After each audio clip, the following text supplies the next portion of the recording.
this guide, I'm going to show you how you can get the moon outfit here in Sailor Piece on Roblox. Before we do get into this guide, make sure to like the video and subscribe to the channel with all notifications on. It really does help with the channel and it lets us know that you want more content like this. We'd greatly appreciate it. And if at any point throughout this guide you had any questions, just ask them down in the comment section below and we could help you out further. I'm going to be doing my best to reply to every single comment down there.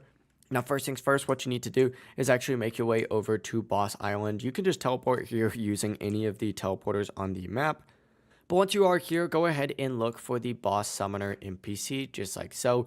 Use it to spawn in the boss, and the boss that you want to spawn in is going to be the Moon Slayer, just like so. Go ahead and interact with this, and obviously you can change the difficulty as well. It's going to cost more money, but it does increase the drop chance a little bit. But essentially, you just need to keep farming this boss over and over in order to actually get the drops. Now, one of the drops is the Moon Crystal, which you need for the outfit, for example. But essentially, just keep going through this, and once you have everything, you can actually craft or unlock the moon outfit. That is the full process. If you guys had any questions, ask them down in the comment section below, and we could help you out further. I'm going to be doing my best to reply to every single comment down there. Before you do leave this guide, though, make sure to like the video and subscribe to the channel with all notifications on. It really does help us out and lets us know that you want more content like this. We'd greatly appreciate it. Have a great rest of your day, though.